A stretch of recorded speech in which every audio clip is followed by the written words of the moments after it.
Welcome to the PA Books podcast. PA Books is a production of PCN, the Pennsylvania Cable Network. This program features interviews with authors of books on Pennsylvania people, history, sports, business, nature, and politics.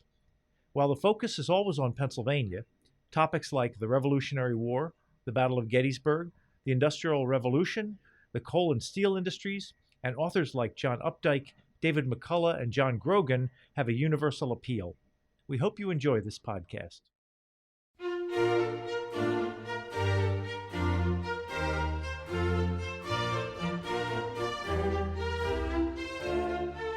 This week on PA Books, Marcus Rediker, author of The Fearless Benjamin Lay. Marcus Rediker, author of The Fearless Benjamin Lay, the Quaker Dwarf who became the first revolutionary abolitionist. How did you find out about him? I first encountered Benjamin Lay when I was working on a different book, a book I wrote with Peter Linebaugh entitled The Many-Headed Hydra, Sailors, Slaves, and Commoners in the Hidden History of the Revolutionary Atlantic, because Benjamin Lay was writing against slavery very early in the 1730s, and I thought this was really unusual. But as I learned more about him, I decided at that time that he really deserved a book of his own. So we didn't put him in that book, and now, 20 years later, it's finally happened. What made him a revolutionary abolitionist? Benjamin Lay was someone who not only was one of the first to call for the emancipation of enslaved Africans all around the world, that in itself is extremely important, and that is the cause for which he is best known. He actually went further than that. He advocated a way of living, an entire way of living, that was extremely unusual for his day. For example, in the 1730s, he was a vegetarian. He was a champion of animal rights. He was an opponent of the death penalty. He would not consume any commodity produced by slave labor. That would be tobacco or sugar or coffee. And in fact, as far as we know, he was the first person ever to boycott slave-produced commodities. He believed that to live a virtuous life, you had to separate yourself from all kinds of oppression. And toward that end, he made his own clothes, he grew his own food, he lived in a cave, so that he would not be actually contributing through complicity to the oppression of any of God's creatures, whether human or animal. Did he have followers? He did. He had a lot of fellow Quakers. He was a Quaker after all. That's an important part of his story. And a lot of people were drawn to him. He was controversial, and I should say he was a polarizing figure among the Quakers. Some Quakers didn't like him at all for his, shall we say, dramatic and symbolic protests against slavery. But there were a lot of people who admired him very much. He knew that a lot of people agreed with him on slavery, but he felt that they were just afraid to speak out. And he was never afraid to speak out. You say in here that Benjamin Rush, who was one of the signers of the Declaration of Independence, said that there was a time when the name of this celebrated Christian philosopher was familiar to every man, woman, and nearly every child in Pennsylvania. So why isn't he famous now? Well, let's go back to his own lifetime. Benjamin Lay was born in 1682. He was born in England. He worked as a sailor for many years and saw the world. He lived in Barbados in the West Indies for 18 months, which at that time was the premier slave society in the world. So he saw the horrors of slavery up close. And then he went back to England, and he and his wife, Sarah Smith, emigrated to Philadelphia in 1732. And when Benjamin got there, he discovered that, in fact, a lot of Quakers owned slaves. This was tremendously upsetting to him. He thought this would destroy the Quaker faith, that it would destroy Christianity, that it would destroy in America. So he did everything he could to try to persuade people to give up a practice that he regarded as evil. So Lay was someone who, by virtue of extravagant protests, shall I give you an example? Sure. In 1738, Benjamin went to the annual meeting, the big meeting of Quakers, the Philadelphia Yearly Meeting in Burlington, New Jersey. He wore a military uniform with a sword at his waist. This was unusual because Quakers were pacifists. He also took an animal bladder and filled it with bright red pokeberry juice and then tucked it inside one of those books that has a secret compartment, closed the book, threw an overcoat over the uniform, the sword, and the book, and then went into this meeting, which was full of those weighty Quakers, the ones who owned slaves. And since there's no formal minister for a Quaker meeting, people speak as the Spirit moves them. And so Benjamin stands up and says, slaveholding is the greatest sin in the world. Then he throws off the coat, and people see the uniform, and this collective gasp fills the meeting hall. Then he raises the book above his head and pulls the sword and says, God will take vengeance against those who oppress their fellow creatures, referring to slavery. He runs the sword through the book, the blood comes gushing down his arm, and then he sprinkles it on the heads of slave owners.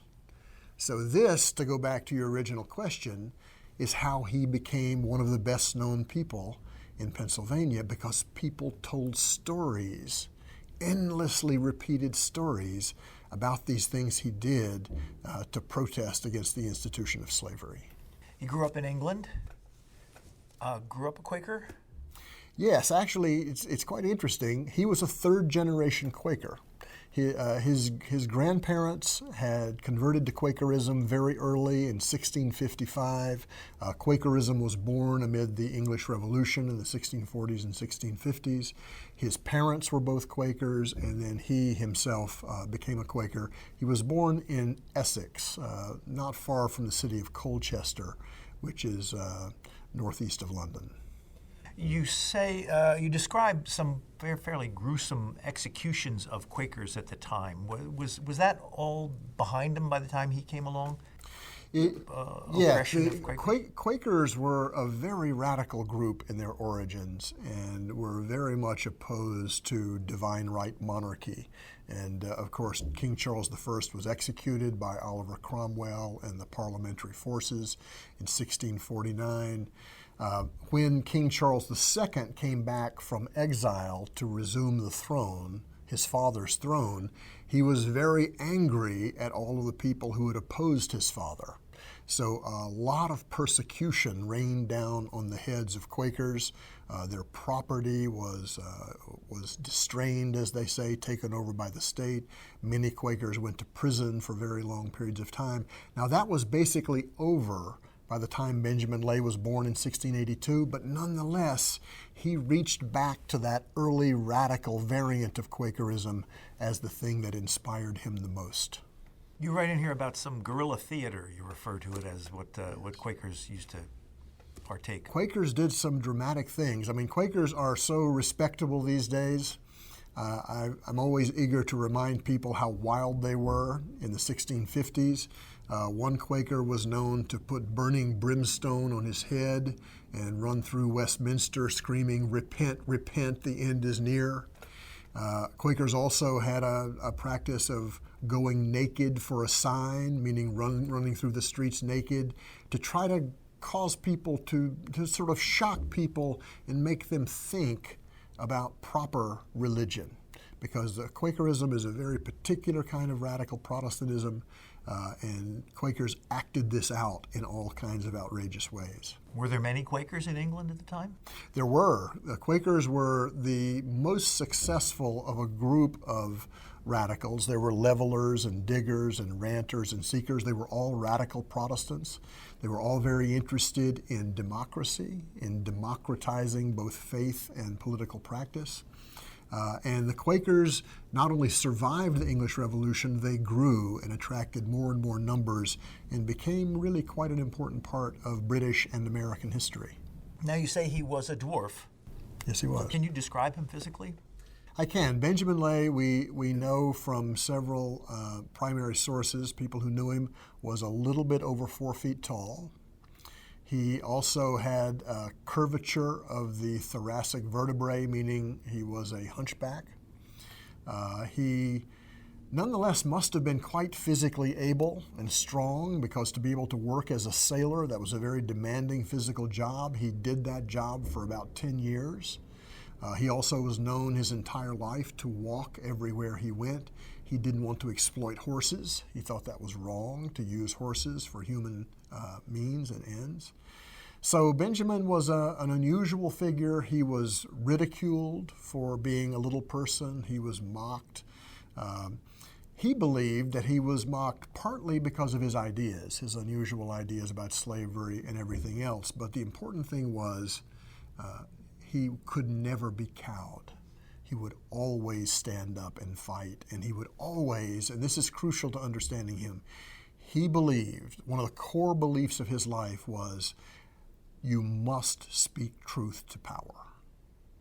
Powerful people are the ones that you most need to speak the truth to. So therefore, those wealthy Quakers who not only owned slaves but dominated the Pennsylvania legislature in the middle of the 18th century, those are the people that he most wanted to face down and tell them that what they were doing was wrong. Well, was he able to do mainstream things? I mean, as a dwarf, did job and education opportunities available to him? Well, you know, he came from a family of modest means in this little town called Copford in Essex. He got a little bit of education, not very much. My guess is that he learned to read during his years at sea as a sailor, oftentimes a literate sailor during slack moments on the ship when the wind was driving the vessel forward. Sailors would sit down and one man would teach another how to read or how to read better. So Benjamin is kind of an autodidact. He was a self-taught person, and partly for that reason, he always loved books. He was really a man of the book. The only material good, the only thing that he really needed money to buy were books. He just loved books. He wrote a book. He took an interest in books. He loved talking about books. So even though he was not formally educated, he was quite an intellectual and quite an original thinker. You said he left quite a library when he died. He did. He left a library of more than 200 volumes. Now, that doesn't sound like very much today, but in the early 18th century, that would have been one of the biggest libraries that anybody had, and he was especially known for having all of the published writings of the great early Quaker leaders. Now, I must tell you, Brian, I had a moment of great good luck in the course of my research when I discovered that in a really quite unknown archive, the Germantown Historical Society, there is a copy of a book that was in Benjamin Lay's library. And I went there, I got the book with great excitement. I opened the first page, turned back the hardcover, and it says in a bold hand, "This book belongs to Benjamin Lay." This was a series of sermons given by a radical minister in the 1650s, a man named William Dell. And what was really most remarkable of all is that throughout the book, Benjamin has written marginal comments in his own hand, so you can actually see what he thought about everything that this minister was saying back during the English Revolution. Was he exposed to slavery when he lived in England? Probably not, although there were some enslaved people in England.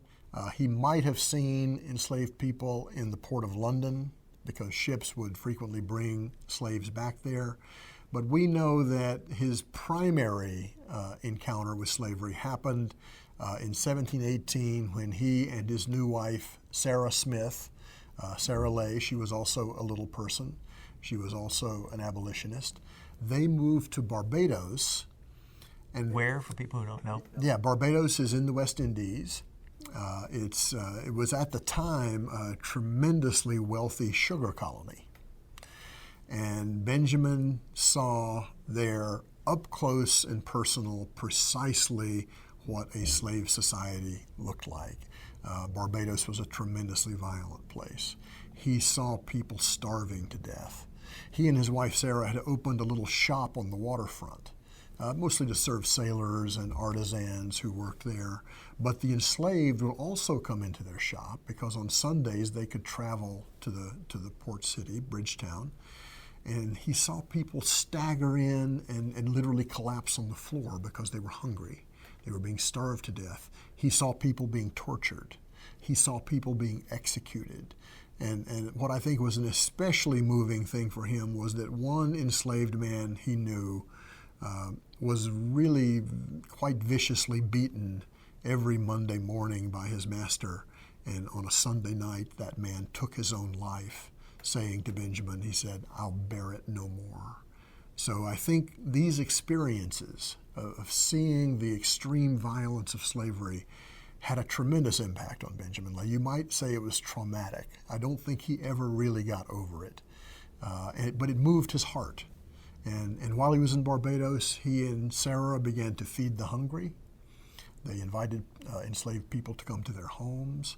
These grew to very large numbers of people, throngs of people outside their home. This caught the attention of the local slave owners who didn't like it, because Benjamin would, of course, speak against slavery during these meetings. And they eventually pressured him and Sarah to leave the island. As it happened, they had already decided that they wanted to leave, that they could not live in a place of such great violence, and so they went back to England in 1720. Did he take up the anti-slavery movement when he was in England then? You know, there really is not, I'm sure that it was part of his life, but there's just nothing in the written record to show that. It is clear that he was involved in Quaker meetings and was very critical of certain things in these Quaker meetings. He had a very clear idea of how he thought everything should go. Yeah, you sound like he was pretty disruptive. Very disruptive. They're very disruptive. See, he was an antinomian radical. And let me explain that word, antinomian. An antinomian is basically a heretic, a radical religious person who thinks that because of a direct connection to God, they are above the law.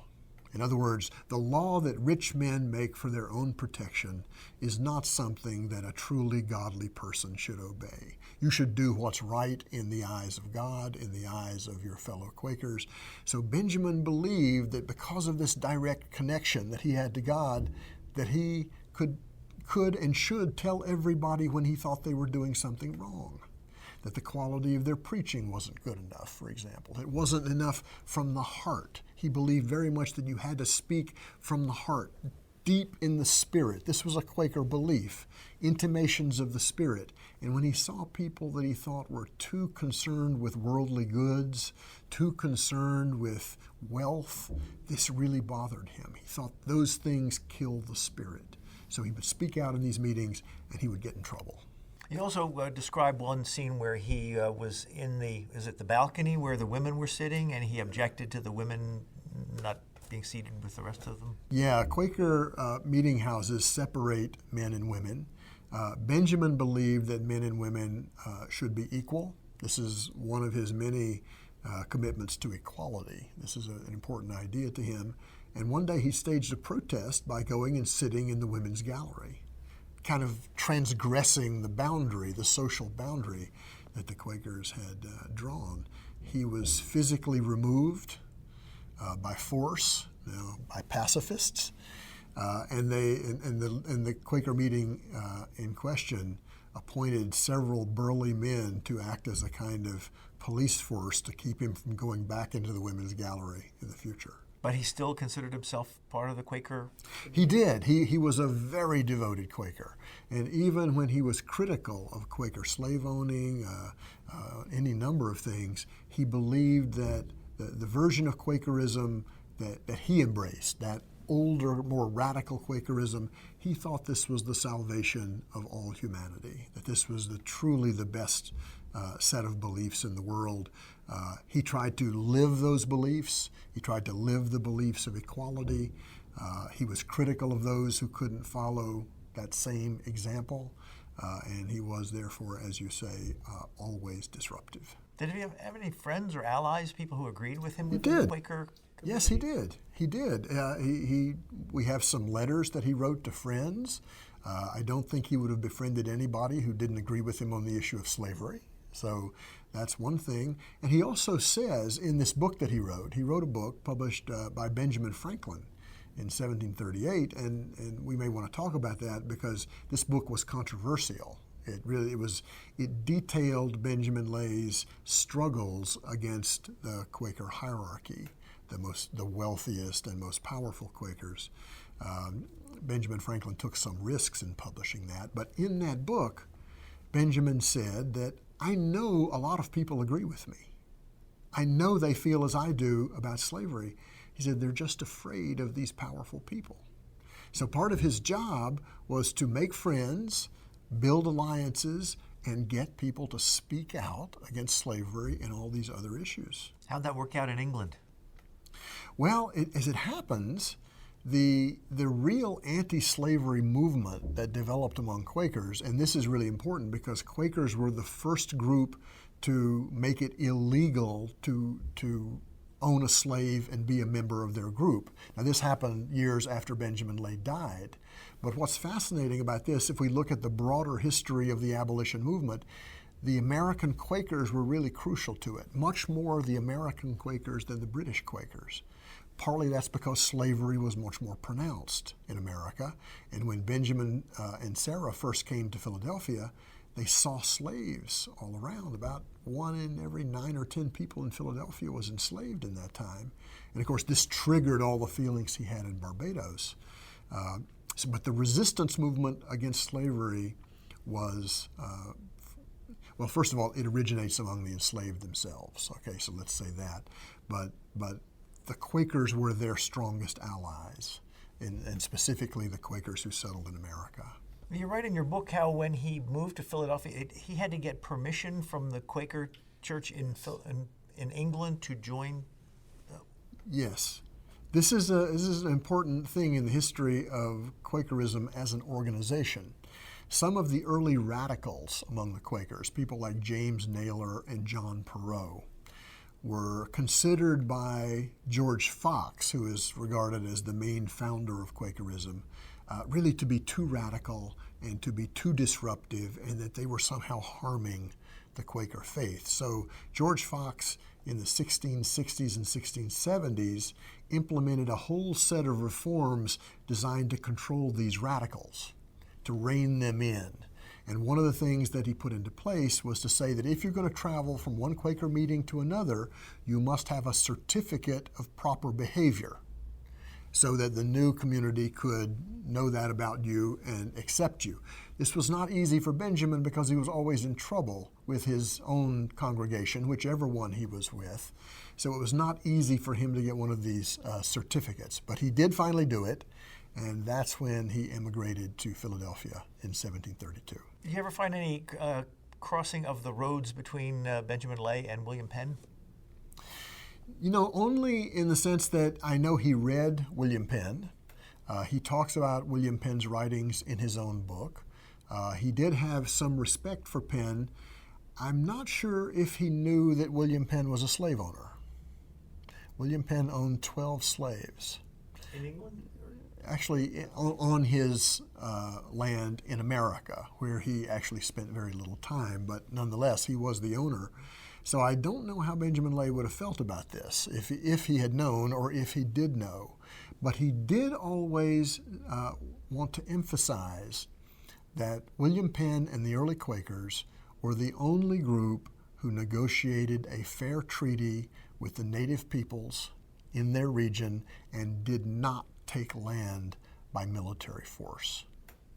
Actually, the great French philosopher Voltaire wrote years later that Quaker treaty may be the only treaty in history with Native Americans that wasn't broken. So what attracted Benjamin Lay to Philadelphia? Well, it was the second largest Quaker community in the world after London, and it was a place where Quakers were in power, right? William Penn had gotten this huge land grant from King Charles II in exchange for money that the Penn family had loaned to the king and the English state. So William Penn set up a Quaker colony. There were huge migrations of Quakers in the 1680s and 1690s, and Quakers dominated local society and local politics. So I think one of the things that Benjamin Lay really looked forward to was being in a place where his fellow Quakers were really in charge to run things as they should be run, to run a truly godly and moral society. So imagine his shock when he gets here and he discovers slavery. That is not his idea of a godly or moral society. So this activated him and really caused him to fight back. Now, you refer to him in your book as a lifelong troublemaker. So when he arrived with the Quaker community in Philadelphia, did they know what they were getting in him? They didn't. They didn't really know who he was.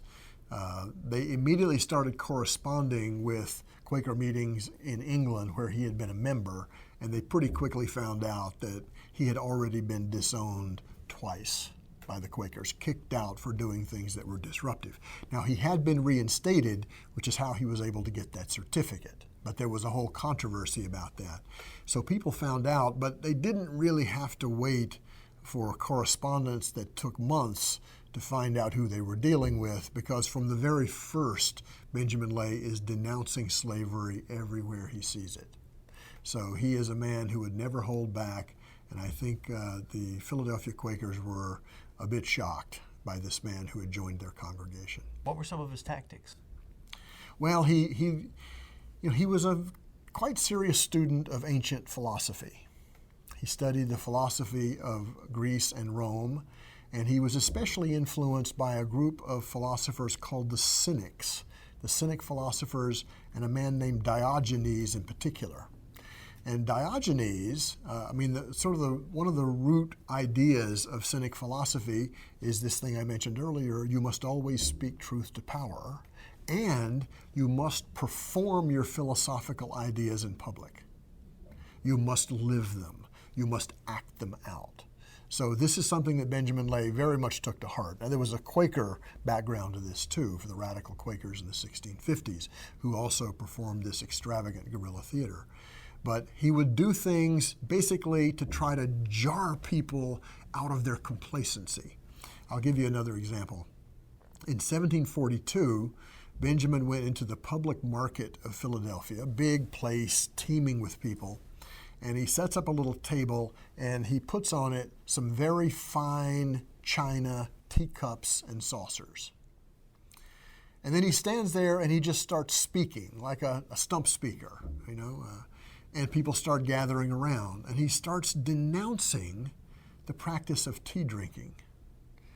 And he says, tea is made by people who live far away in India, and they're very badly treated.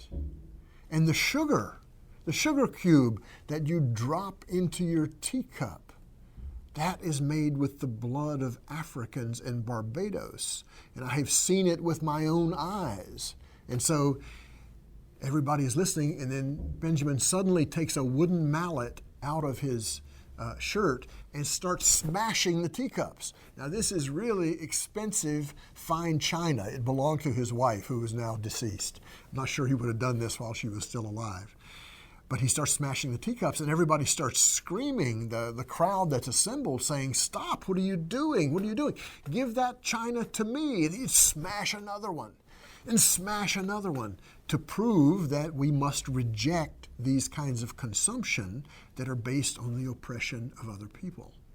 Finally, this action he's taking against fine private property caused a riot. Some people knocked him over. One young man got Benjamin up on his shoulders and ran away so that someone else could rescue the unbroken part of the china. But he had made his point. So he did things like this frequently, so much so that he once attended a Quaker meeting some miles away from where he lived in Abington, Pennsylvania. He walked in, sat down in the Quaker meeting. He wrote, he said, "I had hardly sat there for a minute, then two people were picking me up and removing me from the worship." And he said, "I hadn't even done anything yet." But his reputation had preceded him. What did he do for a living? He did several things. He was, early in his life, he was a shepherd. Essex is a textile region, so sheep farming was very important. He went away to sea for 10 years. He was a sailor. He was a glove maker. He was apprenticed to this by his father, but he didn't really like glove making. You're working with dead animal skins all the time, making gloves or and the like. He left that as soon as he could, and when he arrived in Philadelphia, he was a bookseller. He would sell books, usually at the local printing press. Now, some of the people who he took on would have been very prominent Quakers. Was he ever in danger, or was he ever arrested or expelled? He actually was arrested back in England for a piece of guerrilla theater he performed. Quakers and other radical Protestants were very opposed to the Church of England, which they thought was too much like the Catholic Church. There was a very strong anti-Catholic feeling among radical Protestants at that time. So Benjamin went into a local church in Colchester, a Church of England, and disrupted the services, which caused him to be thrown in jail. He was never arrested by his fellow Quakers in or around Philadelphia, although they did appoint people to keep an eye on him. But I guess it is important to say that, for example, one of his main enemies was a man named John Kinsey. John Kinsey was the pinnacle of Quaker power in the New World. He was the clerk of the Philadelphia Yearly Meeting. That's the biggest Quaker meeting. And he was the Speaker of the Pennsylvania Legislature. He was the Chief Justice of the Pennsylvania Supreme Court. He was the head of the Pennsylvania Loan Office that loaned money. So you're talking about a person who had tremendous economic power, tremendous political power, tremendous religious power, and Benjamin Lay took him on. Now, it was Kinsey finally who wrote a letter published in several newspapers in Philadelphia saying Benjamin Lay is not a member of our religious community. So that was kind of a final disownment. But Benjamin Lay never backtracked. He never gave up. And even though it kind of forced him into a bit of a life of exile, living in his cave, he continued to attend Quaker worship meetings. He couldn't go to the business meetings anymore. That's what disownment meant. You can't participate in the business meetings. And at those worship meetings, he would stand up and denounce slavery. They couldn't shut him up. Was there evidence that he moved the ball on slavery during his lifetime? Definitely. He arrived in 1732, and for the next 20 years, he was by far the most outspoken voice against slavery.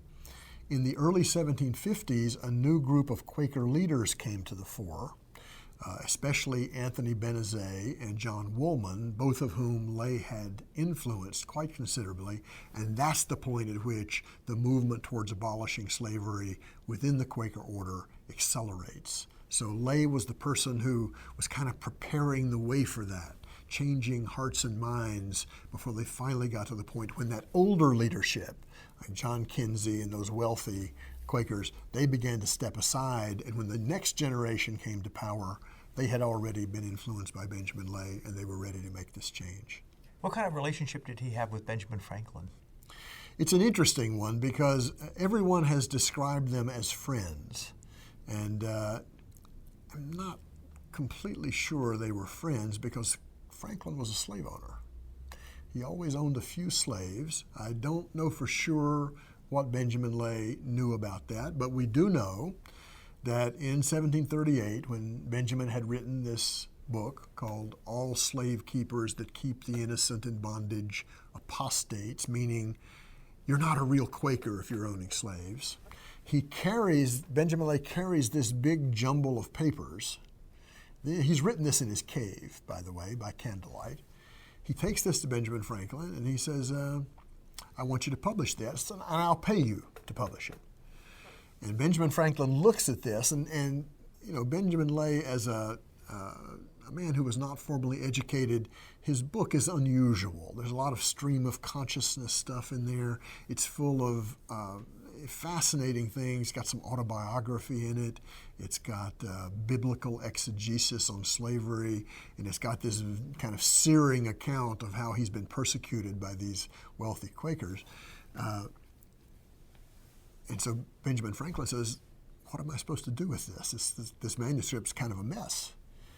And Benjamin Lay reportedly said, well, print the pages in any order you like. So Benjamin Franklin did that to his credit, but when you see the cover page of the book, the title page, it was customary in the 18th century at the bottom of the page for the printer to say, to give the place of publication, the year of publication, and then to add, in this case it would have been published by Benjamin Franklin, printer. So if you look at the cover page of Benjamin Lay's book, it says Philadelphia, 1737, and that's it. Franklin did not put his name on this book because he knew that a lot of these wealthy Quakers were going to be furious and that might cost him business as a printer. But to Franklin's credit, later in life, actually in the 1780s, he bragged about having published Benjamin Lay's book. It was a little too hot and a little too controversial for him to associate himself with it in 1738, but he does later in life want to take credit. So that's one part of the relationship. The other part is that we have this remarkable portrait of Benjamin Lay, a painted portrait. We know, I was able to discover in the course of research, that Benjamin Franklin and his wife Deborah commissioned a local artist, a man named William Williams, to paint this portrait of Benjamin Lay. It was probably painted in the year or so before Benjamin Lay died. Actually, it was Deborah who took the lead on this because she knew that Benjamin Franklin had great admiration for Benjamin Lay, so she decided to get a painting and to give it to her husband as a gift. Did Lay pose for it? I don't think he did, because Benjamin Lay, like all early Quakers, thought that portraiture was nothing but vanity, and they would never want to sit for a portrait. So what I think happened was the painter had seen Benjamin Lay around town, knew what he looked like, so he kind of painted him from life. But Benjamin Lay, I'm quite sure, would never have actually sat for a portrait, because that was just sinful as far as he was concerned. But it is this remarkable thing that's come down to us, this remarkable piece of evidence of what he looked like. I think the clothes that they painted him as wearing are all wrong, but it is a remarkable document, and there is a story behind its rediscovery. In 1977, an antiques dealer, two antiques dealers, Ed Hild and Pat Bell, found a painting. They really didn't know what it was, in a box of junk. I think they bought it for $4. They took photographs of it. It was in really terrible condition, and began to circulate these. And one of the people that they approached was a curator at the Winterthur Museum in Delaware, who said, "This can't be. This painting of Benjamin Lay has been lost because there were prints made based on it, and on the print it said based on a painting by W. Williams." So the painting was known, but nobody had ever seen it, at least nobody for a couple hundred years. So it turns out that that was indeed the original portrait. Great care was taken in restoring it, and now it is part of the National Portrait Gallery in Washington, D.C. Now, you said that the prints that were made from the portrait were pretty popular at the time. They were popular. Who would have wanted one? Well, anybody who was interested in the cause of anti-slavery. And it turns out that movement was growing. So by the time you get to the 1780s and 1790s, you have a Pennsylvania Abolition Society. Benjamin Rush, the signer of the Declaration of Independence that you mentioned, he was quite a committed abolitionist. He's the person who actually said, you can see this engraving of Benjamin Lay in the homes of people. Now, I've got to believe those were abolitionists and that they saw him as an ancestor of their movement. Did he live to see any of that? He did, but just barely.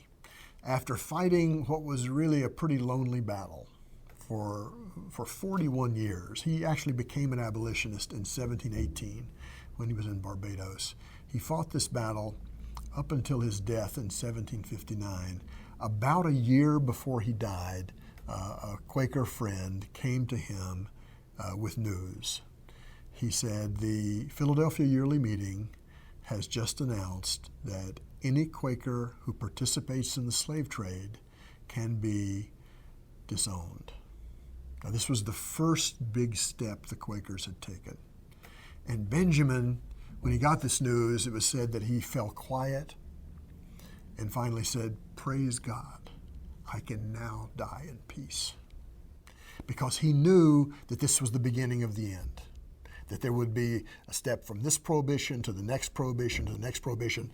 Excuse me. And finally, in 1776, Quakers now made it technically illegal to own a slave and remain a member of their faith community. So it took a long time.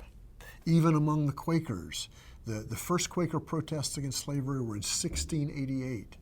The final abolition wasn't until 1776. It took almost a century for this to happen, but Benjamin Lay played an important part, and he did get to see the first big step, and that, of course, gave him great satisfaction. You mentioned his wife. Was she as zealous on the slavery issue as he was? Was she as involved? You know, there really is so much less documentation about Sarah Lay, so we don't really know. One thing we know is that in all the stories passed down about her, it was said that she was just as committed to her husband as her husband to the cause of anti-slavery, but her methods were different. She was not confrontational. Benjamin was always ready to fight. Sarah Lay, on the other hand, was not only never disowned, she was a well-respected member of the Quaker community, and in fact, she was a traveling minister. You had to have a special dispensation to represent your own Quaker community to other Quaker communities. She unfortunately died. She predeceased him by 24 years. She died in 1735. He had an unusually long life. He lived to the age of 77 and died in 1759. But I wish we knew more about Sarah Lay. No children? No children. I did work with a Quaker genealogist who is an expert in all of the Quaker records, and we did determine definitively that there were no children. Were you able to find his book, to read it, to write this book? Yes, this book is in many libraries throughout Pennsylvania. There are also more recent editions of it. It has been republished. So your viewers out there can go to the local library, I would imagine, and get Benjamin Lay's book and read for themselves what this man so far ahead of his time actually had to say. What's it like to read it? It's not easy, because Benjamin, as a person who was not really formally educated, he didn't obey the usual conventions of how one writes a book. Part of it reads like a diary. He'll give a date and say, "This morning while I was working in my garden, I pondered the horrors of slavery." And then he'll go on and talk about biblical verse and maybe include a story of something that happened to him in Barbados. But yes, you can see it. It's hard going, it's full of digressions, and at the end, Benjamin actually apologizes to the reader. He says, "I know that there are some things about this book that are not always exactly right, but what would you expect of a poor common sailor?" You said he lived in a cave for a while? He lived in 2 different caves, one of which we're pretty sure has been recently rediscovered. Not far from the Quaker Meeting House in Abington, Pennsylvania, 2 local Quakers there began to search and found a place that fits the surviving evidence about its location. Benjamin wrote that there was a brook that came nearby. There still is a brook near there. So we are talking about getting an archaeologist to go and dig around that cave and see what kinds of artifacts we might find of his habitation and use of it. Was it an actual cave, like underground or in the side of a mountain? It's basically a cave that was created by cracks in a rock formation. And there's evidence that Benjamin actually built onto the front of the cave a structure, kind of a wooden structure with evergreen as a roof. So he built a kind of anteroom that gave him additional space But apparently the cave was quite big because he had his library in there. He also had a spindle for spinning. And he thought this was just a great place for solitude and reflection. It doesn't sound like a good place to store books. It doesn't, and I'm sure he had to bring them out and put them in the sunshine to keep the mold from taking over. But I don't doubt that he loved his books so much that he took very good care of them. You also say that when he was in his cave, he was visited by, is it Thomas Penn and Benjamin Franklin Benjamin also. Franklin. You see, Benjamin Lay was known as a brilliant conversationalist. And partly he was just such a good debater that people would seek out his company just to listen to what he would have to say. Because he was very learned, he would talk about philosophy, history, theology. He loved his books. And so gentlemen would actually come calling at his cave, and he would feed them fruits and vegetables, right? No meat, didn't eat meat, but he would feed them fruits and vegetables, and he was reported to have said, I know this is not actually what you eat at home, but it's very good food, and you're welcome to eat it with me. You say he excelled in wit and public exchanges. It sounds like he was a cranky guy, and wit doesn't seem like a word you would associate with him. Well, he could be humorous. He did call himself Little Benjamin, who was always in trouble. But his wit was of the cutting type. There is a story of a man who wanted to have a little fun, so to speak, with Benjamin Lay in front of a big crowd. So he comes up and asks him a question. It was a group of men traveling through the countryside, and he asks Benjamin Lay several questions, and Benjamin Lay sees that he's playing a game, right? So Benjamin Lay sort of slices him down to size. The man uses all this kind of florid aristocratic rhetoric, saying, I am your humble servant. And Benjamin Lay says, are you truly my servant? He says, yes, of course I'm your servant. And Benjamin Lay says, well, in that case, I think you'd better clean my shoes. And everybody bursts into laughter, right? Laughing at the man who's playing this game, and Lay has kind of put him in his place. So he was a formidable figure, very articulate, and you took him on in debate at your own risk. When you were writing this book, was it hard to come up with enough material? Well, there were three great sources of evidence. One was his book itself, which is just a treasure trove. Secondly, there were a lot of stories about him. Benjamin Rush and Roberts Vaux, a Quaker who wrote a second biography of Lay, went out and gathered stories among older Quakers. When Benjamin Lay died, some Quakers began to write into the newspaper and tell stories. So, and this is, of course, these are the stories by which he was so well known. But then there's another major source of evidence, which is this. Quakers were very good record keepers. And every time Benjamin got kicked out of a meeting, somebody had to explain why. So you get these really interesting descriptions of his challenging, well-to-do ministers. So putting these three different kinds of evidence together, it really ended up being quite a lot to work with. What number book is this for you? This is number 7. Is there a general focus of history that you look at? Yes, I write what's called history from below. By that I mean history of the people who are often left out of the history books. I write about sailors. I write about enslaved Africans. I write about indentured servants. I wrote a book about the Amistad Rebellion, subject that Steven Spielberg made a film about, but I told the story from the point of view of the Africans who captured the ship and emancipated themselves.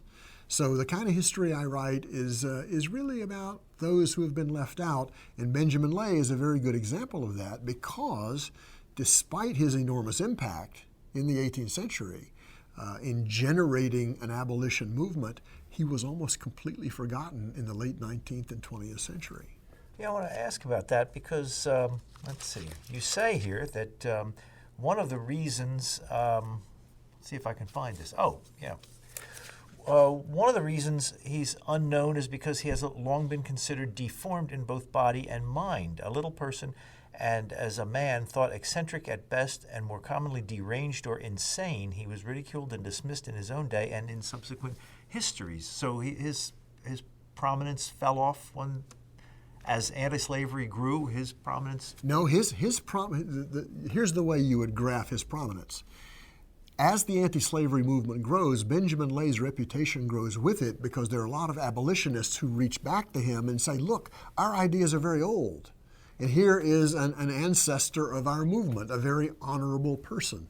So you have people like Lydia Maria Child and Benjamin Lundy, very important abolitionists of the 1830s, who were writing new biographies of Benjamin Lay for the abolition movement. After abolition is essentially successful, after emancipation in 1863, there is a very conservative cultural turn in the United States, and the history of abolitionism is a kind of pushed to the side. They were seen as dangerous fanatics. So that's the period when the forgetting took place. And I think now actually is a very good time to bring Benjamin Lay back. You said he left money to have his body cremated when he died. He wanted to do that.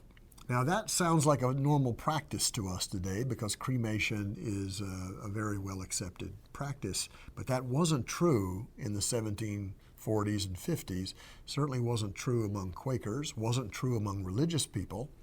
They associated cremation with paganism, especially with ancient Greece. So when Benjamin told a friend that what he really wanted was to have his body burned to ashes and have the ashes, this is revealing, have the ashes spread over the sea. I think this was a kind of going back to his time as a sailor and how important that was to him. Everybody was horrified when he said that, and nobody wanted to do it. And apparently he never mentioned it again. Is his grave somewhere known? Yes, Benjamin Lay was buried in the Abington Quaker burial ground. His wife Sarah was buried there 24 years before he died. She was buried as a member, but he was not. There are actually many non-Quakers who were buried there, including African Americans who didn't have any other place to be buried. So the spiritual equality of the Quakers meant that they were welcoming to others. So Benjamin is buried there. I've gotten to know quite well some of the Abington Quakers, and I'm very pleased to say that there is a new grave marker that will be unveiled next month that will show the place. See, Benjamin and Sarah were both buried in an unmarked grave. All of the early Quakers were buried in unmarked graves. The Quakers did not believe in fancy tombstones because they felt those would reflect class divisions, and wealthy people would get fancy tombstones and poor people wouldn't have any tombstones. So they basically had this leveling idea about tombstones. But now a grave marker is going to be put up saying that this is the place where the bodies of Benjamin and Sarah Lay lie, very near the Quaker meeting house. You say in your book there was an effort underway to get him reinstated into the Abington meeting. Why was that even controversial? Well, it was here's an unusual fact about Benjamin Lay. He was so radical that he has the power, almost 300 years later, to still, after all that time, make people feel a little nervous. So there are always issues about Benjamin Lay and the fact that he was disowned, right? He was disowned. So some Quakers think, well, he was disowned, he's no longer part of our faith. And we assume that he was disowned for good reasons. Well, it turns out that the disownments in America had everything to do with his anti-slavery protests. And I think there are a number of Quakers who think that the elders who disowned him were the ones who were in the wrong, not Benjamin Lay.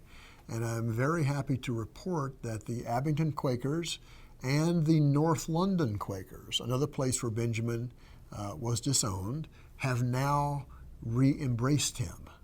Now, they can't formally readmit him because they have no means for readmitting the dead. They don't know for sure if he would want to be readmitted. I'm quite sure he would have wanted to be readmitted. But what they did instead is something quite beautiful. They said, we think of Benjamin Lay as a friend of the truth. In other words, his ministry against slavery was true, and those who opposed him were wrong. And then they say, we affirm our connection to his spirit. So this is really a major rehabilitation. You refer to him in the introduction as, you say he is a radical for our time. What do you mean by that? Well, I mean that Benjamin Lay was someone who was opposed to all kinds of oppression. He was way ahead of his time in being race conscious. He was gender conscious. He was class conscious. And he was environmentally conscious. This is a quite unusual thing. He combined a set of attitudes that most people, I think, in today's world would not have considered possible until the 1970s. That someone could really integrate those different kinds of ideas. His notion that we must think carefully about what we consume is a really modern idea. In saying to you that the sugar cube you drop into your teacup is made with the blood of enslaved Africans in Barbados, in some ways he is the forefather of the movement today against sweatshops in third world countries, in which you say, look at those beautiful Nike sneakers, but who made them and under what conditions? So in some ways his ideas, you might put it this way, we're just now catching up to Benjamin Lay these many centuries later. So when he died, for a guy who lived in a cave and didn't have a lot of visible means of support, he left quite an estate. He did, and this, I'm convinced, is probably money he saved as a sailor, probably money he saved as a glover, probably money he saved with his little shop in Barbados, a little bit of money he made selling books. But see, the thing was, he never spent any money. He made his own clothes. And by the way, he wouldn't make his clothes out of wool because he thought shearing a sheep was too violent. So he would spin flax, and he would make his clothes out of linen, tow linen. He grew all the food to feed himself. So basically you had a man who had a little money, but he had no expenses. He lived in a cave.